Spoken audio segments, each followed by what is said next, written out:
ধন্যবাদ জানাবো যে আজকে এত সুন্দর নববর্ষের আয়োজনের জন্য, কারণ আমি আজকের আগে বর্ষবরণ কোথাও যাই নাই। আমি আসলে এই বছরে যেহেতু মঙ্গল শোভাযাত্রা বাংলাদেশে হয়নি, আমি এই বছরের নববর্ষটা বয়কট করেছিলাম, কিন্তু এই ৭১-এর প্রহরীর অনুষ্ঠানে আমাকে আসতেই হলো। কারণ এখানে হচ্ছে কি আমি যে আদর্শ ধারণ করি, যে বাংলাদেশের আদর্শ ধারণ করি, সেই আদর্শটা এইখানে এখানে যারা আয়োজক আছেন বা এখানে যারা আসছেন তাদের মধ্যেও আছে, সেজন্য আমি এই অনুষ্ঠানে আমাকে আসতেই হলো।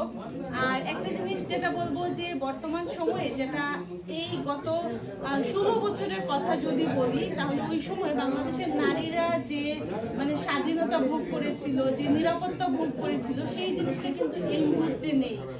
এখন আমি যখনই সোশ্যাল মিডিয়াতে যাই তখন দেখি যে বাংলাদেশের নারীরা খুব ভয়াবহ জীবন পার করছে। বিশেষ করে তারা খুব আতঙ্কিত, কারণ তাদের নিরাপত্তা নেই। এবং এই মুহূর্তে আমি কথা বলছি, আমি আরো গত ৪ থেকে ৫ ঘন্টা আগে শুনেছি যে নারী সংস্কার কমিশন বাতিল করার জন্য আন্দোলন চলছে বাংলাদেশে। দ্যাট মিন্স বুঝাই যাচ্ছে যে বাংলাদেশের নারীদের অবস্থান বর্তমানে খুব ভয়াবহ অবস্থায় আছে। তারা আসলে কোনো ধরনের নিরাপত্তা নেই। আমার মনে হচ্ছে যে নারীদের ঘরে যেভাবেই হোক নারী ক্ষমতা, নারী স্বাধীনতা সব বাদ দিয়ে নারীদের ঘরে নিয়ে যাওয়ার একটা প্রয়াস চলছে বাংলাদেশে। এবং এটা আস্তে আস্তে যদি এইভাবে কন্টিনিউ হয়, আস্তে আস্তে কোনো এক সময় বাংলাদেশের নারীরা বিশেষ করে তাদেরকে প্রথমে ঘরবন্দি করা হবে, তারপর আস্তে আস্তে বাংলাদেশের উন্নয়ন সবকিছু।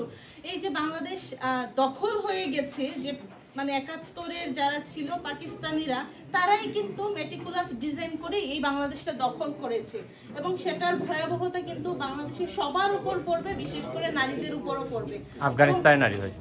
আমার মনে হয় যে আমাদের এই মুহূর্তে যেহেতু বাংলাদেশে গিয়ে আসলে আমরা কথা বলা মাত্রই আমাদের হয়তো গ্রেফতার করে ফেলবে, সুতরাং আমরা যারা দেশের বাহিরে আছি আমাদের সেই সুযোগটা আছে কথা বলার। আমরা অ্যাটলিস্ট আমাদের যার যার অবস্থান থেকে প্রতিবাদ করব। আমি ব্যক্তিগতভাবে আমাদের সোশ্যাল মিডিয়া প্ল্যাটফর্মগুলোতে কাজ করছি, এবং আমাদের কিছু সাইবার টিম আছে যেগুলোতে আমরা খুব অ্যাক্টিভলি কাজ করে যাচ্ছি। এবং সবার কাছে অনুরোধ যে সবাই নিজ নিজ অবস্থান থেকে যত বেশি পারেন এই বিষয়গুলো তুলে ধরবেন। ৭১-এর প্রহরীকে অসংখ্য ধন্যবাদ এবং সবাইকে অসংখ্য ধন্যবাদ।